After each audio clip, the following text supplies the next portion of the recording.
अस्सलामुअलैकुम दोस्तों और साथियों, उम्मीद है आप लोग खैरियत से होंगे। इस वीडियो में हम बात करेंगे कि जो कैरेट्स होती हैं, गाजरें होती हैं, जिनको देख के आप खुश हो जाते हैं, जो आपके सलाद में इस्तेमाल होती हैं, जो आपके जब आप सालन बनाते हैं उसमें इस्तेमाल होती हैं सब्ज़ी के तौर पे। इसी तरह से जब आपने कोई जूस पीना होता है तो आप गाजर का जूस पीते हैं। यानी बहुत सारे मुख्तलिफ़ तरीक़ों से गाजर जो है वो हमारी ज़िंदगी में शामिल है। उसका रंग भी हमारा दिल खुश कर देता है, उसका टेस्ट भी हमारा दिल खुश कर देता है। और आपको जान के ये हैरानी होगी कि इसके अंदर जो न्यूट्रिशन है वो भी आपका दिल खुश कर देगी कि ये छोटी छोटी नज़र आने वाली गाजरें जो होती हैं इनके अंदर क्या कुछ नहीं है। अगर हम इसकी न्यूट्रिशन पे नज़र डालें तो एक बड़ी अगर आप लेते हैं गाजर, यानी जो ये कोई 7-8 इंच की होगी, तो उसके अंदर कैलोरीज़ होती हैं 30 कैलोरीज़ होती हैं, 7 ग्राम उसके अंदर कार्बोहाइड्रेट्स होता है और 1 ग्राम के करीब उसमें प्रोटीन होती है। फ़ैट भी बहुत ज़्यादा नहीं होती, वो भी तकरीबन 0.9 ग्राम उसमें होती है। फ़ैट इसके अंदर सैचुरेटेड बिल्कुल नहीं होती। ये बड़ी अच्छी खबर है क्योंकि सैचुरेटेड फ़ैट्स को हम बुरी फ़ैट्स भी कहते हैं। और एक और बहुत अच्छी खबर है कि जो आपको दिन भर में जितना फ़ाइबर चाहिए होता है तो उसका 7% जो फ़ाइबर है वो आपको एक गाजर से मिल जाता है, जो कि 2 ग्राम फ़ाइबर है एक गाजर के अंदर। शुगर अगरचे इसके अंदर 3 ग्राम है, लेकिन स्टार्च भी इसके अंदर ज़्यादा होता है, फ़ाइबर भी ज़्यादा होता है, तो ये जो शुगर है आपको नुकसान नहीं दे सकती। सोडियम इसके अंदर 50 मिलीग्राम है और इसके अंदर जो पोटेशियम है वो भी तकरीबन आपकी एक दिन की जो आपने लेना होता है उसका 5% है, जो कि 230 मिलीग्राम है। और अक्सर दोस्तों को मैं ये बात बताता हूँ कि जिस भी खाने में, ख़ास तौर पे कुदरती खुराक में सोडियम कम होगा और पोटेशियम ज़्यादा होगा तो वो दिल के मरीज़ों के लिए, ब्लड प्रेशर के मरीज़ों के लिए एक बहुत अच्छी खुराक है। बट मैग्नीशियम जो है, जो हमारे जिस्म के मुख्तलिफ सेल्स के लिए, आसाब के लिए चाहिए होता है, वो 9 मिलीग्राम है। हमारे इम्यून सिस्टम को बेहतर बनाने वाली चीज़ जो विटामिन सी है वो 4 मिलीग्राम है। फोलेट जो अक्सर आपने देखा होगा कि प्रेगनेंसी में भी ख़वातीन को दिया जाता है ताकि बच्चे के दिमाग की और आसाबी जो निज़ाम है उसकी नशो नुमा अच्छी हो जाए, तो वो 14 माइक्रोग्राम है। इसके अंदर विटामिन ए जो हमारी बेनाई के लिए बहुत ज़रूरी है, उसके एक दिन की जो हमें चाहिए होता है तकरीबन 70% मिल जाता है, जो कि 601 माइक्रोग्राम है। इसी तरह से विटामिन ई आपकी स्किन के लिए, आपके सुर्ख खलिए जो होते हैं, आपके रेड ब्लड सेल, उनके लिए ज़रूरी होता है, तो वो आपको तकरीबन 0.5 मिलीग्राम मिल जाता है, जो कि एक दिन की जो आपको चाहिए होता है उसका 2% है। इसी तरह से विटामिन के इसके अंदर बहुत अच्छा है, जो आपके खून को गाढ़ा रखने में बड़ा मदद करता है। एक दिन में जितना चाहिए होता है उसका 12% जो है 9.5 माइक्रोग्राम वो आपको मिल जाता है एक गाजर से ही, विटामिन के का।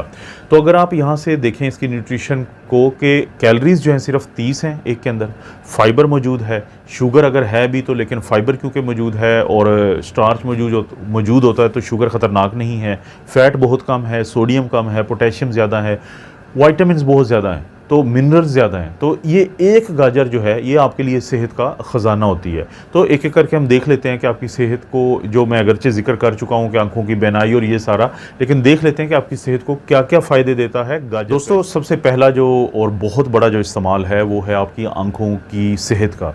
इसका जो कलर होता है, इसका जो रंग होता है गाजर का, वो इसके बीटा कैरोटीन की वजह से होता है।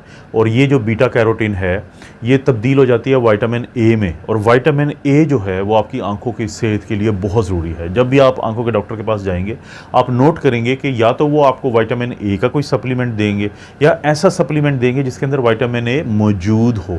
इसके अलावा भी इसके अंदर कैरोटिनॉइड्स होते हैं जैसे ल्यूटीन एंड ज़िएक्सेंथिन, तो वो भी क्या करते हैं, वो एंटीऑक्सीडेंट हैं, वो ख़ास तौर पर आपकी आंखों की सेहत को मुमकिन बना। इसके बाद बारी आती है आपके आंतों की सेहत की। आंखों के बाद आंतों पे, ये जो आपकी आंतों की सेहत होती है, एक तो क्योंकि गाजर के अंदर फ़ाइबर बहुत अच्छी खासी मिकदार में मौजूद है और ये वो फ़ाइबर होता है जो आपको कॉन्स्टिपेशन से बचाता है, आपको पेट की मुख्तलिफ बीमारियों से बचाता है। इसी तरह से जो इसके अंदर बीटा कैरोटीन है जो कि गाजर को इसका कलर भी देता है, वो जो बीटा कैरोटीन है वो आपके जो आंतों के अच्छे बैक्टीरिया होते हैं, आपके फ्रेंडली बैक्टीरिया होते हैं, गुड बैक्टीरिया होते हैं, उनकी खुराक का काम करता है, जिसको हम प्रीबायोटिक कहते हैं।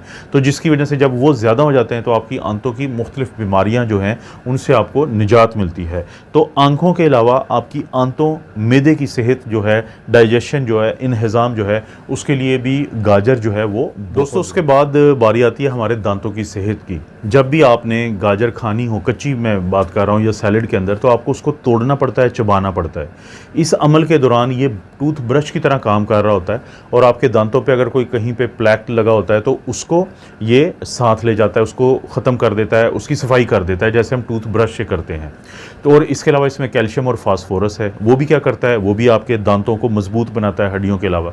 और साथ साथ इसका जो विटामिन ए है उसका बहुत बड़ा किरदार है, क्योंकि बीटा कैरोटीन तब्दील होती है विटामिन ए में और विटामिन ए बनाता है कैराटिन। और वो जो कैराटिन होता है वो आपके दांतों का जो एनामल होता है, एक पार्ट होता है ऊपर का, तो उसके बनाने में उसका किरदार है। तो इस तरह से अगर देखा जाए तो वो लोग जिनको अपने दांतों की सेहत अजीज़ है वो भी गाजर का इस्तेमाल करें, यानी आंखों की सेहत, आंतों की सेहत और दांतों की सेहत, इनमें गाजर एक बहुत मुफीद। इसके बाद बारी आती है कि वो लोग जो शुगर के मरीज़ हैं उनके जहन में एक सवाल पैदा होता है कि क्या उनको कैरेट्स या गाजर खानी चाहिए। गाजर में फ़ाइबर है, इसके अंदर जो ख़तरनाक नहीं, कम ख़तरनाक इसके अंदर कार्बोहाइड्रेट्स हैं, इसका ग्लाइसीमिक इंडेक्स कम है। तो होता ये है, और ख़ास तौर पे सोने पे सुहागा, अगर आप गाजरों के साथ कोई बॉइल्ड अंडा खा लेते हैं या चिकन का पीस ले लेते हैं तो ये वजह बन जाती है कि जो शुगर है, ग्लूकोज़ है, वो आहिस्ता आहिस्ता आपके खून में शामिल होगी और शुगर के मरीज़ को यानी कि एनर्जी मिल जाएगी, उसको बाकी न्यूट्रिएंट्स मिल जाएंगे, उसको विटामिन्स मिल जाएंगे, उसको मिनरल्स मिल जाएंगे और उसके जो ग्लूकोज़ का लेवल है वो भी डिस्टर्ब नहीं होगा ज़्यादा। तो जो गाजरों का इस्तेमाल है, शुगर के मरीज़ों को हम मना नहीं करते बल्कि हम उन्हें कहते हैं कि वो। सबसे आखिर में दोस्तों मैं ये बात करूँगा कि बहुत सारे दोस्त पूछते हैं कि क्या कच्ची गाजरें ज़्यादा खानी चाहिए या नहीं खानी चाहिए। पहले तो वो दोस्त जिनको पोलन से एलर्जी होती है तो इस बात के चांसेस होते हैं कि जब वो कच्ची गाजरें खाएंगे तो हो सकता है कि उनको एलर्जिक रिएक्शन थोड़ा बहुत हो, उनका मुंह सूज जाए, होंठ सूज जाए, उनके मुंह में दर्द शुरू हो जाए और आंखों से पानी ज़्यादा आना शुरू हो जाए। अगर कभी भी ऐसी सूरत हाल बने तो आपने कच्ची गाजर नहीं खानी, लेकिन जब आप इसको पका लेते हैं तो उसके बाद इसकी कैफियत तब्दील हो जाती है तो फिर आपको ये तंग नहीं करती।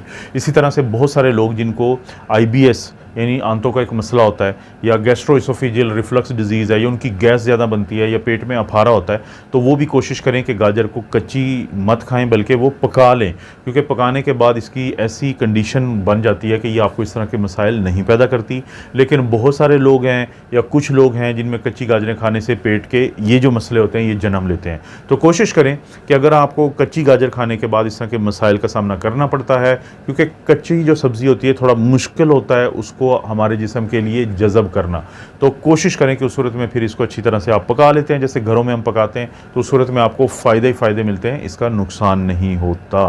आपको पता है दोस्तों मेरे 3 चैनल हैं, तीनों पे इस तरह की वीडियोज़ मिलती रहती हैं, तो बाकी चैनल्स की तरह इस चैनल को भी सब्सक्राइब करें, वीडियो को लाइक करें, आपसे रिक्वेस्ट है। कोई वीडियो अच्छी लगती है तो शेयर का ऑप्शन को क्लिक करें, कॉपी करें लिंक और कहीं भी शेयर कर दें अपने दोस्तों रिश्तेदारों से। अब अपना और अपनी फैमिली का ख्याल रखें। अल्लाह ताला आपको और अपनी फैमिली को हर किस्म की बुराई, बीमारी और आजमाइश से महफूज रखें।